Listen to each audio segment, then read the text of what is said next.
John Mateer, quarterback, Oklahoma Sooners. Welcome back to the Heisman Trophy Podcast. Thank you. Happy to be here. You made the move from the Palouse to the Plains. How are you enjoying life in Norman, Oklahoma these days? It's been great. I mean, the whole move was a smooth transition coming back down to the South, and same offensive coordinator and quarterback coach and one of our receiver coaches. It's been great. It's really a family here, and all these people have brought me in and embraced me. It's been a lot of fun. I know it's camp time and things are crazy, but in August 2025, what's the single biggest thing in your mind when you wake up? I would say just being myself and competing every day. I think it's important. I'm in a new situation, but I don't need to try to do anything that's not me. That's not who I am, and the people here have told me that and really embraced me for who I am. And then competing. Everything is about competing and getting to the highest level we can be. Yeah. You were perhaps the most prominent quarterback transfer in all of college football this past offseason. And now a lot of people are touting you as Oklahoma's next great quarterback. Does that feel like a target on your back, or is it fuel in your tank? Definitely not a target. It's a huge opportunity. I mean, I grew up watching all the awesome quarterbacks that went to this university, and it's an endless list of good quarterbacks, and I'm just honored to be in that position and to try to do my best. You came on this show last October when you were with Washington State, kind of before you really started to blow up nationally. How has your game changed since then? And I'm not talking your playing style necessarily, but the way you think and the way you prepare. Mm-hmm.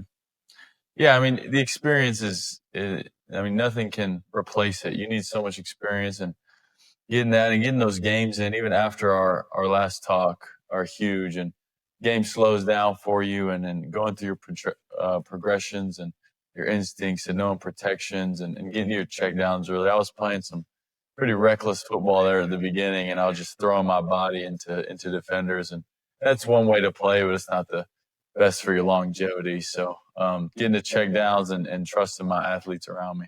Is that something that Coach Arbuckle is talking to you now about? Preserving your body, choosing your spots. Yeah, no doubt. I mean, there's definitely still spots you got to do it. Third down, fourth down into the game. I mean, you let it loose. Yeah. But the team needs you, and we got really athletic guys that are built to take those hits. You were super productive last year as a first-year starter. What's one lesson from last season that you took that you'll never forget? I struggled there around the time we had our talk. I was really worried about all the outside noise and everything. I was so young. Looking back, I feel like a whole different person. But I was so young, I cared about what everybody thought. And now getting older, it's not easy, but I really learned that it's the people closest to you in your circle. Their opinion matters because you love them and because you built trust with them. But not everybody, man. Everybody's going to have something to say, but you trust the people you trust. I'm sure it's never easy to transfer to a new program. Kind of walk me through the process you took to get to know your teammates and the coaches during the offseason. I mean, I got really lucky because it's the same offensive coordinator. Yeah. So being able to know the offense, but just learn the relationships, just build relationships in the locker room, because I didn't have to sit in a meeting room and learn the offense. I could sit in the locker room and learn the players, and that's huge. Yeah. I mean, there's nothing to replace that, and just being around the guys and learning the culture. Yeah.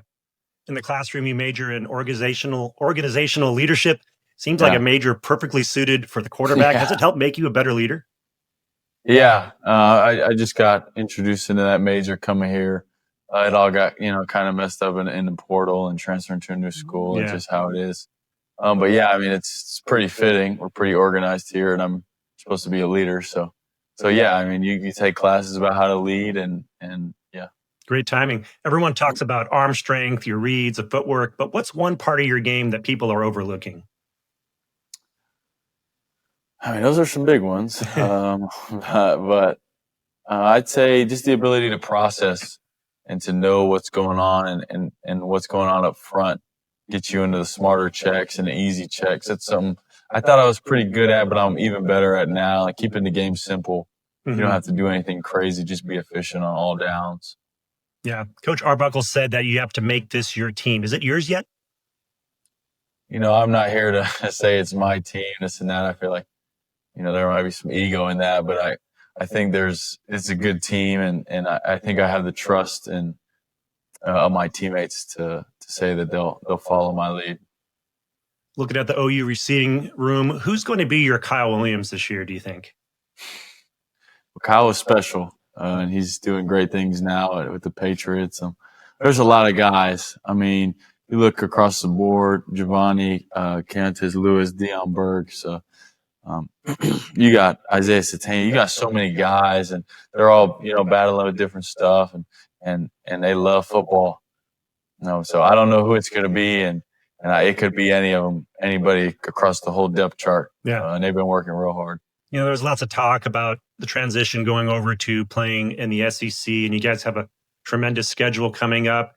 Playing against the OU defense every day in practice, has that sort of allowed you to get a taste of that and level up your game a bit? Yeah, I mean, this defense is real, and they're going to throw everything at you, and it's hard to scheme against. I mean, the goal isn't to scheme against our defense. Can't. I don't know. They just do so much stuff. It's great. And then the talent on the other on that side of the ball is going to prepare me for what we're going against, and I appreciate them every day because they bring it every day. Yeah, you were in, I think, 8th grade when Baker Mayfield won his Heisman, and you were a freshman already starting at high school at quarterback when Kyler Murray won his. Both Texas quarterbacks out of high school, both guys who transferred into OU, so you're kind of in that same situation. As a young quarterback in those days, did you look up to those guys and really take note of what they were doing? Yeah, no doubt. I mean, both of them are incredible football players still, and what they did in such a close proximity to me where I was from, and doing it, I guess how I'm doing it now was awesome. Yeah. I mean, they're the history here. You hear Baker's name every day around these places, and what they did for this program is awesome. You weren't really touted much coming out of high school, which is pretty weird. You played at the highest levels of Texas high school, super productive. And I read that you always kind of thought that you would eventually, the cream would rise to the top. You would eventually be in this situation. And now that you're in this situation, quarterback at OU, does it feel real? Are you amazed at that you're actually in this situation that you've been dreaming of and looking forward to all these years? Yeah, it's definitely surreal. I mean, it's still pretty nuts to me. When I run out there and I think 16 days against Illinois State, I'll still be a little not freaked out, but I'll be a little excited. This is a dream come true, and super excited for the opportunity. How much do you love college football? It's like having this experience at a traditional power. Are you starting to feel that sensation of just the history and all the things that make college special?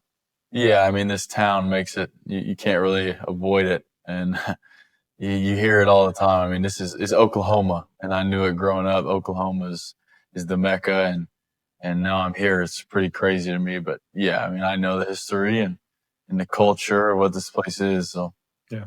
If someone only watched one drive from you this season, what do you want them to see?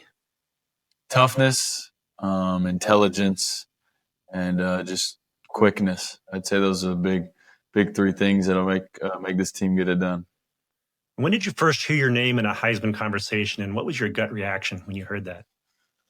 I saw it on Instagram. It was posted, and I was like, whoa, like this is nuts. That was back when I really cared about that, I still do. It's a big thing, but that was the focus, and it's not the focus anymore, I'll be honest, but it shouldn't be. But it's great. I mean, this is the award. Yeah. Well, luckily, you win a bunch of games, have a great year. All that stuff kind of comes naturally. So, So I'm going to do a quick 5-question lightning round to end the segment. Name a teammate that you have great chemistry with right now. Giovanni Gibson. What's the favorite game you've ever played in? The Apple Cup. That was a great game. Toughest moment that you've had to push through? Losing to Boise. What's one stadium that you dreamed of playing in? Oklahoma.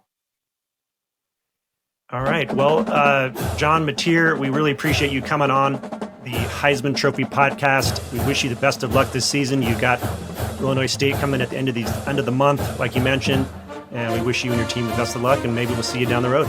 Yes, sir. Thank you so much. Thank you.